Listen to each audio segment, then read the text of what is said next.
Jadi tujuan sorat tu secara umumnya kita melihat sorat tu bertujuan untuk membela keabsahan kerajaan Tebuk Atap, yang istilah yang digunakan sendiri oleh yang berhormat Tuan Yang Terutama Haji Abdul Hadi Awang. Sorat ni mengandungi 7 muka sorat. Dia bermula dengan tajuk, lepas tu mula dengan ayat suci Al-Quranul Karim. Apa kandungannya? Dia mula lebih kurang 3 muka surat. Yang pertama, dia menceritakan tentang sejarah Malaysia. Yang tak susah pun untuk tuan-tuan ingat, siapa yang rajin ikut ceramah Haji Abdul Hadi Awang, kita tahu itulah bentuknya yang dia ceramah daripada tahun 80-an, 90-an, 2000, semua tu bentuk tu. Kemudian dia masuk di bawah tajuk As-Sira' Ad-Dakhili li Hukumah Al-Markaziyah. As-Sira' Ad-Dakhili, pertembungan dalaman bagi kerajaan pusat. Bila kita baca bila kita baca surat ni ataupun artikel ni, secara automatik kita akan yakin, kita akan percaya dan kita akan mengaku bahawa surat ni ataupun artikel ini memang ditulis oleh Haji Abdul Hadi Awang. Dan dia mula cerita daripada awal sampai hujung. Dia cerita tentang apa yang berlaku selepas keputusan pilihan raya yang terakhir, yang dia sebut telah dimenangi oleh Pakatan Harapan yang dianggotai oleh parti PKR, yang ada sebahagiannya orang Islam, tapi Islam ni adalah Islam sekular, dan sebahagiannya adalah orang Cina dan India, dan kebanyakan Cina dan India ini daripada kalangan Kristian. Dan juga DAP, ada yang dia guna dal alif ba, ada yang dia guna dal alif ba. Dia kata ini juga DAP ni juga parti yang majoriti mereka adalah Cina, dan Cina ni pula kebanyakannya beragama Kristian. Dan juga Hizbul Amanah Al-Watani, parti amanah negara yang dianggotai oleh golongan yang nak kepada Islam, Islamiyin, tapi mereka ni liberal. Kemudian sampailah kepada hak kemuncaknya, dia nak cerita macam mana berlakunya pembentukan kerajaan baru ni. Kerajaan baru yang dia namakan dalam risalah dia ni sebagai Harakah Al-Islah As-Silmi, gerakan reformasi secara damai.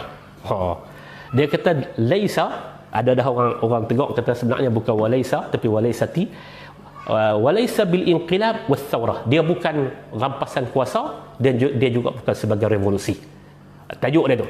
Jadi di hujung dia tu dia mula nak sebut apa dia alasan dia. Alasan dia kerana tadi, kerana adanya penglibatan parti amanah yang Islam liberal, adanya penglibatan DAP yang kebanyakannya adalah Nasara, ada penglibatan Parti Keadilan Rakyat, Hizbul Adalah, ataupun istilah yang lain disebut Firqah Anwar, yang ini semua adalah terdiri daripada kelompok Islam sekular kalau yang Islamnya, dan yang bukan Islamnya kebanyakannya adalah Kristian.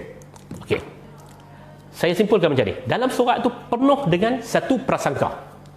Prasangka jahat. Prasangka yang cukup jahat. Dia sebut tentang Anwar Ibrahim, kami tak boleh terima Anwar Ibrahim kerana Anwar Ibrahim seorang yang buruk akhlak, buruk sirahnya, buruk kehidupannya, dan buruk moralnya, kami tak boleh terima sebagainya. Itu yang disebut oleh prasangkanya. Juga bila dia menyebut kata unity government, itu ditaja oleh Pakatan Harapan.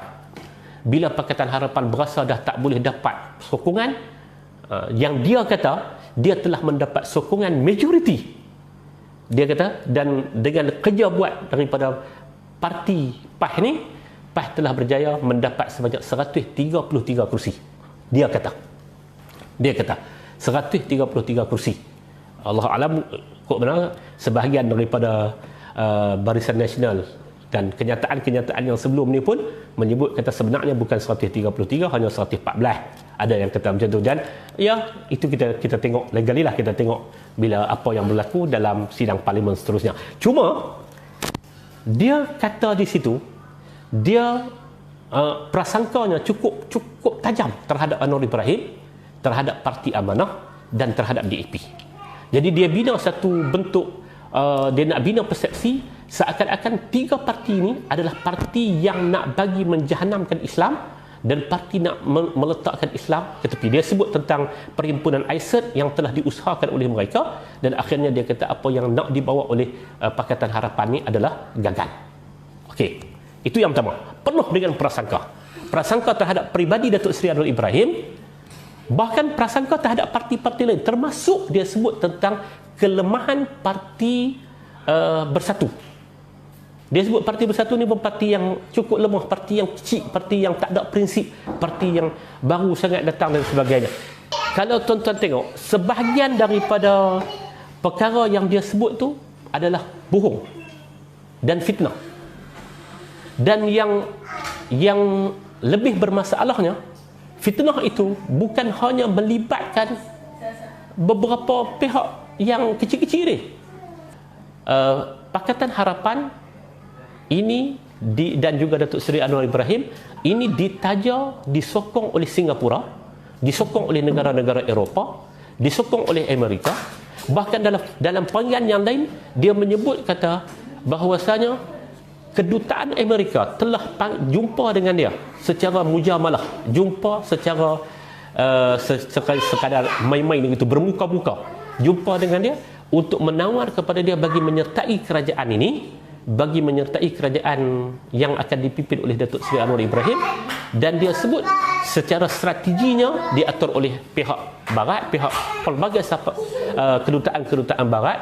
Secara strateginya duitnya ditaja oleh pihak ini, dan juga medianya juga ditaja oleh pihak barat sebagainya. Ini satu tuduhan yang cukup berat.